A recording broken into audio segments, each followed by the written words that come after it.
우리가 욥기의 말씀을 이렇게 보는데요, 실질적으로 욥에 대해서 우리가 묵상해야 되는 것이 뭐냐면, 욥이 처해 있었던 고난과 같은 그러한 고난, 각양의 그 모습으로, 다양함의 모습으로 우리에게 주어지긴 하지만 어느 인생이든지 고난을 겪지 않는 인생은 없다라는 거예요.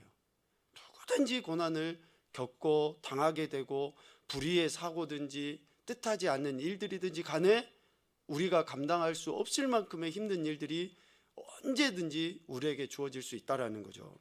그래서 이 욥의 고난, 그리고 욥이 고난을 대처하는 그러한 신앙을 통해서 우리도 교훈을 얻어야 됩니다. 하나님께서는 욥을 평가하실 때 1장 1절에서 이야기한 것처럼 온전하고 정직하여 하나님을 경외하고 악에서 떠난 인물이다라고 이야기를 합니다. 그러면 욥이 이러한 평가를 받았는데 그 평가가 진실되다라고 증명되어져 보이는 것이 뭡니까? 고난이라는 거예요. 고난이라는 거. 자녀들을 다 잃어버립니다. 그리고 재산들은 다 도적질 맞아버려요. 몸은 만신창이가 되어서 새 친구가 왔는데도 욥을 못 알아볼 정도로 그 지경에까지 이르러요. 이런 고난 속에서도 욥이 어떠한 대처를 했기에 하나님께서 욥을 이렇게 평가했을까라는 것을 우리는 생각을 해야 된다는 거죠. 여러분, 혹시 지금 여러분들이 고난 가운데 있습니까? 여러분들이 힘들고 혼자 짊어지고 가기 어려운 그런 문제가 있습니까? 그 문제는 나의 믿음, 나의 신앙, 나의 하나님께 대한 이 고백을 점검해 볼 수 있는 기회로 하나님이 내게 주셨다라고 믿으시길 바랍니다. 하나님이 지금 내게 주시는 기회라는 거예요. 기회. 시금석입니다. 내 믿음을 점검해 볼 수 있는 시금석이다라는 거죠. 욥은 이러한 고난이 주어졌음에도 불구하고 하나님에 대한 믿음, 신뢰, 하나님의 그 주권을 인정하는 것이 흐트러지지 않았어요. 우리 욥기 1장 21절 22절과 2장 10절 중반 이후의 말씀을 우리 화면을 보면서 같이 읽어보도록 하겠습니다. 시작. 내가 못해서 알몸으로 나왔사온즉 또한 알몸이 그리로 돌아올 지신 이도 여호와시요 거두신 이도 여호와시오니 여호와의 이름이 찬송을 받으실지니라고. 이 모든 일에 욥이 범죄하지 아니하고 하나님을 향하여 원망하지 아니하니라. 우리가 하나님께 복을 받았은즉 화도 받지 아니하겠느냐 하고 이 모든 일에 욥이 입술로 범죄하지 아니하니라. 아멘. 욥의 이러한 태도를 한마디로 이야기를 하면 욥은 고난 중에도 하나님의 주권을 인정했다라고 표현할 수 있습니다. 하나님의 주권을 인정했다. 여러분, 우리가 하나님의 주권을 인정한다라고 이렇게 표현들을 합니다.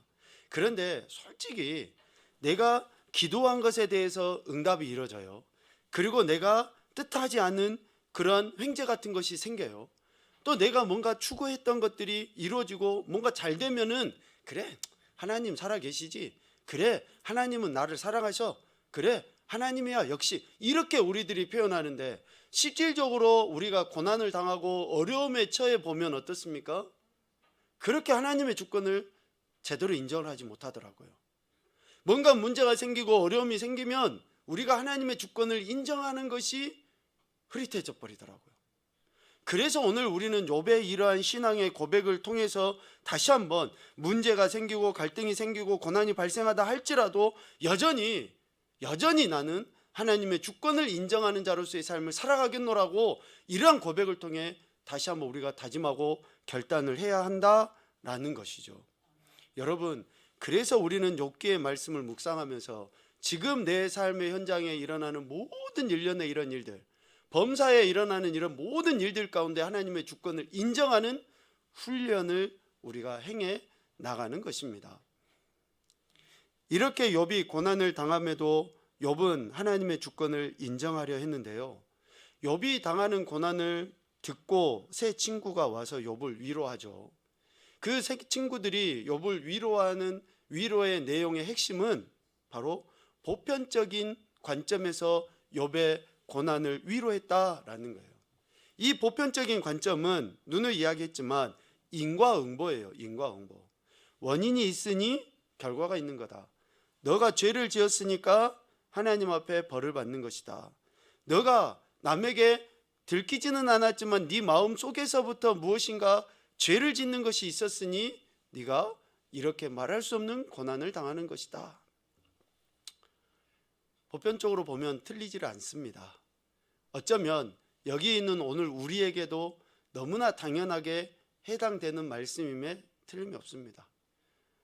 왜 우리가 고난을 당하고 어려움을 당하고 갈등과 문제가 늘 끊임없이 일어날까? 사랑하는 아내와 남편, 또 부모와 자녀, 또 친구와 이런 모든 관계성 속에서 왜 이런 갈등이 일어나는가? 우리는 손가락을 딱 상대방에게 가리키면서 어때요? 너 때문에야, 네가 문제야 라고 이야기하고 그 문제를 다른 사람에게서부터 찾으려고 해요. 그러나 하나님은 내게 문제가 있다라고 말씀하셔요. 이게 인과응보 보편적인 관점에서 보는 핵심이에요. 네가 하나님 앞에, 네가 다른 사람에게 네가 무엇인가 잘못한 것이 있으니까 이러한 문제가 생기는 것이다 라고 하는 것이 보편적인 관점에서 보는 진리의 핵심입니다. 그런데 사탄 원수마귀는 결코 그렇게 하질 않아요. 원인을 다른 데서, 상황을, 환경을, 다른 사람 탓을 하게 만듭니다. 그래서 결국 엘리바스나 오늘 빌닷이나 또 그리고 소발이나 하는 욥의 세 친구들이 인과응보의 관점에서 권면하는 이 내용이 적어도 오늘 우리에게는 틀리질 않습니다. 우리 자신들은 하나님의 말씀에서 내 자신을 비춰볼 필요가 분명히 있습니다. 그러나 욥에게는, 욥이 당하는 고난에게 있어서는 결코 보편적인 관점에서만 본다 그러면 욥을 다 이해하지 못하는 거죠. 왜 그렇습니까? 욥은 하나님의 주권적인 허용하심 속에서 지금 고난을 당하는 거예요. 철저하게 하나님의 주권을 인정했던 욥이지만 욥에 대해서 하나님이 고난을 허용하심으로 말미암아 지금 욥은 고난을 당하는 것이다 라는 거죠. 그래서 욥은 세 친구들 중에 특별히 엘리바스나 빌닷이 했던 이야기에 대해서 전적으로 동의합니다. 그래, 그럴 수 있어. 하나님이 어떤 분이신지 욥은 정확하게 아는 거예요. 욥기 8장 20절에 보면 빌닷이 욥에게 이런 권면을 이야기해요. 야, 하나님은 순전한 사람, 의로운 사람, 믿음의 사람은 버리지 않는다. 대신에 악한 자는 절대 하나님이 붙들어 주시지 않아. 여러분, 이 말씀 맞습니다. 하나님은 의로운 사람, 순전한 사람, 믿음의 사람 붙들어 주셔요. 틀림없이 그들의 강구 외면하지 않으시고 기억하십니다. 반대로 악을 행하는 사람, 하나님의 뜻을 저버리는 사람, 그런 사람들은 지금 잠깐은 뭔가 막 잘 되는 것 같은데 반드시 하나님은 그들을 심판하십니다. 끝까지 붙들어 주시지를 않아요. 악인들은 자신들의 악으로 말미암아 뭔가 잘 되고 있으니 하나님을 더욱더 신뢰하지 않게 되는 거예요. 그러나 하나님은 그들이 끝까지 잘 되도록 그대로 내버려 두시지를 않습니다. 반드시 하나님은 심판하시는 거예요. 이것을 욥은 아는 거죠. 그래서 오늘 우리가 읽진 않았지만 욥기 9장 2절 3절 말씀에 보면 욥이 그렇게 동의를 합니다. 진실로 내가 이 일이 그런 줄을 알거니와 인생이 어찌 하나님 앞에 의로우랴. 사람이 하나님께 변론하기를 좋아할지라도 천마디에 한마디도 대답하지 못하리라. 아무리 사람이 의롭다 한들 하나님 앞에서 의롭겠느냐? 욥이 인정을 해요.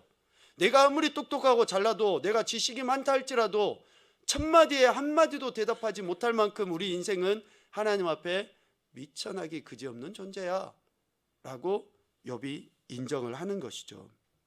왜 이처럼 우리 인생이 하나님께 변론조차 하지 못할 그런 존재인가?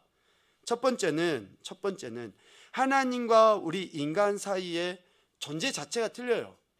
하나님은 하나님이시고 창조주이시고 우리 인생은 피조물이에요. 피조물이 아무리 똑똑하고 잘났다 할지라도 지으신 창조주보다 뛰어날 수가 없습니다. 존재 자체가 틀려요. 존재 자체가. 그래서 우리는 그 하나님께 변론, 다툼 할 수가 없어요. 다툼할 수가 없습니다. 여러분 이것을 인정하셔야지 됩니다. 왜? 라고 붙일 필요가 없어요. 하나님께는 존재 자체가 틀리기 때문에 변론할 수 없는 것이고요. 또 한 가지는 하나님의 판단 기준과 우리 인간의 판단 기준이 다르기 때문에 그렇습니다. 다시 이야기하면 하나님이 보시는 관점과 우리 인간이 보는 관점은 차원이 틀려요. 우리 인간이 보는 관점의 핵심은 뭡니까? 죄예요, 죄. 죄성을 가진 내가 보는데 거룩하신 하나님이 보시는 그 관점하고 어떻게 같겠습니까? 항상 나는 내 입장, 내 위주, 나의 관점으로만 보는데 어떻게 하나님과 변론을 할 수 있겠어요? 하나님이 보시는 눈, 아무리 우리 인간이 보고 에이 저거 의미 없어, 소망 없어, 가망 없어 해도 하나님의 관점에서는 결코 포기하시지 않거든요. 포기하시지 않아요. 그래서 우리는 하나님의 관점으로 보는 훈련을 해야 되는 거예요. 하나님이 보시기에 어떠한지, 지금 내 삶이 내가 봤을 때는 참 부족하고 연약하지만 그 가운데서 하나님이 나를 어떻게 보시는지, 우리 자녀들을 어떻게 보시는지, 지금 이 세대에 소망이 없는 것처럼 보이잖아요. 그런데도 하나님은 이 세대에 소망을 두고 바라보고 계신 줄로 믿습니다. 어떻게요? 정말 믿음의 사람들을 하나님께서는 지키시고 보호하셔서 그들을 그루터기 삼는 거예요. 남겨두시는 거예요. 그래서 싹 쓸어버리신다 할지라도 그들을 통해서 하나님께서는 또다시 하나님의 역사를 이루어 가시는 거죠. 이게 우리가 창세기를 지금 보면서 보는 내용들 아니었습니까? 여러분, 이처럼 하나님의 관점과 우리의 관점이 다르기 때문에 우리 인생은 결코 변론을 할 수 없다라는 것이죠. 그래서 욥은 이러한 하나님 되심을 분명하게 알고 있었어요. 그의 지식 안에는 이런 하나님이 어떤 분이신지 분명하게 알았다라는 거예요. 특별히 4절 말씀에 보면 그는 마음이 지혜로우시고 힘이 강하시니 그를 거슬러 스스로 완악하게 행하고도 형통할 자가 누구랴. 그러니까 하나님은 마음이 지혜로우신 분이에요. 능력이 한이 없으신 강하신 분이시다라고 욥은 이야기를 하는 겁니다. 그렇기 때문에 하나님께서 이처럼 지혜와 능력이 충만하신 분이시라는 것을 아니 그 하나님의 주권 앞에 겸손해질 수밖에 없는 거죠. 여러분, 우리가 하나님이 전지전능하신 분이시다라고 이렇게 입술로 표현하잖아요. 진짜입니다. 진짜 하나님은 전지전능하신 분이셔요. 그 하나님을 우리 인간의 이성의 범위로 재단을 할 수가 없습니다. 사도 바울이 고린도전서 1장에서 표현하는 것처럼 봅시다. 하나님의 어리석음이 사람보다 지혜롭고 하나님의 약하심이 사람보다 강하다. 여러분 믿습니까? 내가 아무리 힘이 세고 능력이 많고 똑똑하고 잘났다 할지라도 하나님 앞에서는 눈에도 보이지 않는 먼지에 불과해요. 먼지. 그래서 하나님 훅 불어버리시면요 흔적조차 남지 않는 것이 우리 인생이에요. 그래서 우리 인생이 하나님 앞에 할 수 있는 것은 뭡니까? 그분의 전능하심 앞에 굴복하는 거예요. 그분의 전지하심 앞에 굴복하는 거예요. 오늘 욥은 그렇게 하나님의 권능에 굴복해야 된다라는 것을 인정해요. 특별히 13절 말씀에 보면 13절 14절 말씀에 보면 하나님이 진노를 돌이키지 아니하시나니 라합을 돕는 자들이 그 밑에 굴복하겠거든. 하물며 내가 감히 대답하겠으며 그 앞에서 무슨 말을 택하랴 라고 이야기합니다. 여기서 라합은 영적인 의미로 이해할 수 있는데요, 라합은 교만, 강팍함, 그리고 계시록에 나와 있는 것 같이 리워야단, 옛뱀, 용, 바다 괴물 뭐 이런 걸로 표현할 수 있어요.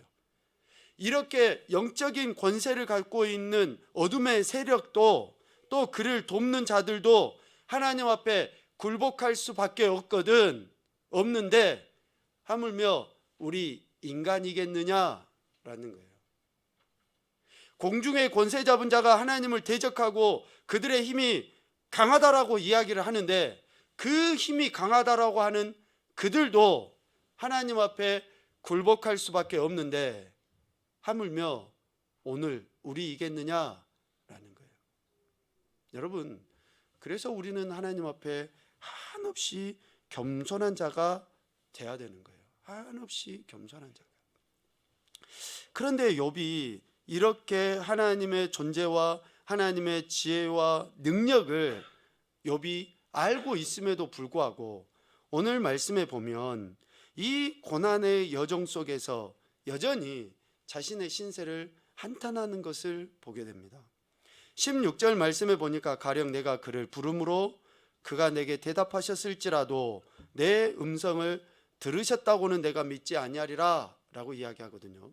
한마디로 이야기하면 욥이 지금 매우 고통과 고난 가운데 있잖아요. 그런데 지금까지 그렇게 그 고난에서 벗어나기를 부르짖고 간구했음에도 불구하고 즉각적으로 고난에서 벗어나지를 못해요. 여전히 자기의 삶의 현장 속에 고난이 있고 고통이 있다라는 거예요. 그 힘듦이 있기 때문에 하나님이 듣지 않으시는 것과 같은 그러한 마음의 상태가 되었다라는 것이죠. 그런데 여러분, 욥의 이러한 표현을 욥이 하나님과의 관계를 부정하는 것과 같은 비신앙적인 행태로 받아들여서는 안 됩니다. 욥이 하나님을 여전히 신뢰했지만 그 신뢰함으로 말미암아 구원을 기대하고 부르짖었지만 속히 이루어지지 않는 것에 대해서 이 한탄하는 그러한 모습을 욥은 불신앙의 모습이 아니라 더욱더 자기 자신을 하나님 앞에 고백하는 굴복시키는 신앙의 행태로 지금 욥이 표현하고 있다라고 우리는 받아들여야 될 것입니다. 왜 그러냐면 몇 가지 이유가 있는데요.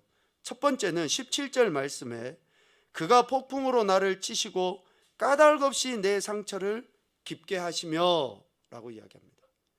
욥이 왜 고난을 당합니까? 욥이 고난을 당해야 될 이유가 성경에 기록이 되어 있습니까? 아니에요. 욥은 지금 까닭없이 고난을 당하는 거예요. 그래서 까닭없이 고난을 당하고 상처를 깊게 입은 것에 대해서 하나님께 지금 호소하고 있는 거예요. 그것이 끝나지 않음으로 인해서 하나님 앞에 한탄하고 있다라는 것이죠. 또 한 가지는 18절입니다. 나를 숨쉬지 못하게 하시며 괴로움을 내게 채우시는구나. 지금 욥이 당하는 고난으로 인해서 숨조차 쉴 수 없는, 숨이 턱 막혀서 정말 숨조차 쉴 수 없는 그런 절망의 가운데 놓여 있다라는 것을 하나님 앞에 호소하고 있는 것입니다. 그 어떤 것으로도 지금 해결되지 않기 때문에, 그래서 하나님께 부르짖어 간구했음에도 불구하고 하나님이 자신의 음성을 듣지 않으신 것과 같은 그러한 마음의 상태를 지금 욥은 고백을 하고 있다라는 것이죠.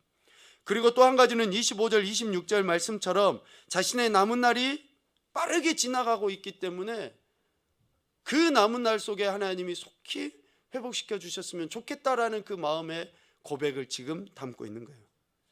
여러분, 우리가 흔히 그러잖아요. 차라리 내가 죽었으면 좋겠다, 빨리 끝났으면 좋겠다 이야기하잖아요. 죄송하지만 진짜 죽고 싶은 사람은 없어요. 그래도 이 땅이 좋은 거예요. 그래도 살고 싶어 해요, 사람들은. 그러니까 정말로 죽음의 순간에 놓이면 어떻습니까? 안 죽으려고 그렇게 하는 거예요. 그런데 욥이 그 만신창이가 된 몸, 정말 절망과 낙담이 있을 수밖에 없는 그런 상황 속에서 3장에 죽음을 갈망하기는 했지만 죽고 싶지 않은 거예요. 자신의 삶이 이렇게 빨리 지나가는 것이 너무나 아쉬운 거예요. 그래서 하나님께서 들어주지 아니하심에 대해서 지금 욥은 이런 한탄으로 하나님께 고백을 하고 있다라는 것이죠. 욥의 이러한 고백을 통해 오늘 저와 여러분은, 욥의 이런 항변을 통해 오늘 저와 여러분은 하나님에 대한 지식을 더욱더 확고히 해 나가야 될 줄로 믿습니다. 하나님이 어떤 분이신지 우리가 제대로 알고 제대로 그 믿음의 고백을 행해 나갈 때에 절망 가운데 있는 그러한 우리의 삶의 모습이라 할지라도 그 가운데서 참된 소망을 발견하게 되고 하나님의 뜻하신 바를 이루어가게 될 줄로 믿습니다. 첫째, 하나님은 어떤 분이십니까? 택하신 백성들의 기도에 귀를 기울이시는 분이십니다. 믿습니까? 택하신 자녀들에게 귀를 기울이셔서 반드시 응답해 주시는 하나님이십니다. 신명기 26장 7절부터 9절까지의 말씀 우리 같이 읽겠습니다. 우리가 우리 조상의 하나님 여호와께 부르짖었더니 여호와께서 우리 음성을 들으시고 우리의 고통과 신고와 압제를 보시고 여호와께서 강한 손과 편팔과 큰 위엄과 이적과 기사로 우리를 애굽에서 인도하여 내시고 이곳으로 인도하사 이 땅 곧 젖과 꿀이 흐르는 땅을 주셨나이다. 아멘. 여러분, 하나님이 택하신 백성, 지금 우리 출애굽기 말씀을 보고 있잖아요. 그렇게 하나님께서 택하신 백성의 그 부르짖음을 들으시고 이미 하신 약속의 말씀을 기억하셔서 그들을 건져내 주시는 것입니다. 시편 116편 1절에서도 이야기합니다. 여호와께서 내 음성과 내 간구를 들으심으로 내가 그를 사랑하는도다. 하나님께서 우리의 음성, 우리의 간구 들어 응답하심을 믿습니다. 그 응답의 시간은요, 나의 때가 아니에요. 하나님의 관점에서 하나님의 시간입니다. 그래서 우리는 끝까지 주구장창 하나님의 그 은혜가 내게 임할 때까지 기도하는 거예요. 두 번째로는 하나님은 어떤 분이신가? 이 고통당하는 영혼들을 구원하시기 위해, 구원하신다고 하셨잖아요. 그러면 그 구원하시기 위해 자신의 전부를 포기하시는 분이 하나님이십니다. 약속하신 말씀을 이루시기 위해서 자신을 내버리시기까지 하시는 분이 우리가 믿고 있는 하나님이시다라는 거예요. 로마서 5장 8절과 빌립보서 2장 8절 말씀에 이렇게 되어 있습니다. 우리가 아직 죄인 되었을 때 그리스도께서 우리를 위하여 죽으심으로 하나님께서 우리에 대한 자기의 사랑을 확증하셨느니라. 사람의 모양으로 나타나사 자기를 낮추시고 죽기까지 복종하셨으니 곧 십자가에 죽으심이라. 할렐루야. 하나님은 우리를 건지시기 위해서 자기를 버리셔버려요. 그런 분이셔요. 그런 분. 우리의 기도에 응답하시고 우리의 간구에 응답하시기 위해서 자기를 버리시는 분이 우리가 믿고 있는 하나님이시다는 거예요. 이 하나님에 대해서 우리가 제대로 알 때에 이 알미 뭐가 됩니까? 힘이 되고 능력이 되는 거예요. 고난 중에 견딜 수 있는, 버틸 수 있는 에너지가 하나님으로부터 오는 거예요. 이 하나님을 알 때 우리가 견딜 수 있는 거예요. 여러분 힘드십니까? 하나님의 말씀을 붙잡으셔야지 됩니다. 하나님의 능력을 내가 신뢰해야지만이 버티고 견딜 수 있는 거예요. 그럴 때 저와 여러분의 삶이 다른 어떤 데서가 아니라 이 하나님으로부터 공급된 힘을 우리가 갖고 나갈 때 분명한 승리를 이루게 될 줄로 믿습니다. 우리가 잘 알고 있는 것처럼 오늘 본문에서도 이야기합니다. 32절에 하나님은 나처럼 사람이 아니시다. 우리가 똑같은 인생이 아닙니다. 절대로. 하나님은 우리가 범접할 수 없는 차원이 다른 분이셔요. 민수기 23장에서도 이야기하고 이사야 55장 8절 9절에서도 이야기합니다. 우리 이사야서 55장 8절 9절 말씀만 읽고 오늘 말씀을 마치도록 하겠는데요. 여러분 우리가 고통 가운데 있고 괴로움 속에 있습니까? 혹시 그 가운데서 정말 우리가 한탄하고 있습니까? 내 문제, 내 자녀의 문제로 괴롭습니까? 그러할 때에 이러한 하나님에 대해서 신뢰하고 우리가 나간다 그러면 능히 이기고도 남을 줄로 믿습니다. 이 하나님을 끝까지 신뢰하면서 우리의 삶을 전적으로 하나님 앞에 내어 맡기는 하나님의 주권을 범사에 인정하는 우리 믿음의 지체들의 삶이 되시기를 주님의 이름으로 축복합니다. 같이 말씀 읽죠. 이는 내 생각이 너희의 생각과 다르며 내 길은 너희의 길과 다름이니라. 여호와의 말씀이니라. 이는 하늘이 땅보다 높음같이 내 길은 너희의 길보다 높으며 내 생각은 너희의 생각보다 높음이니라. 아멘.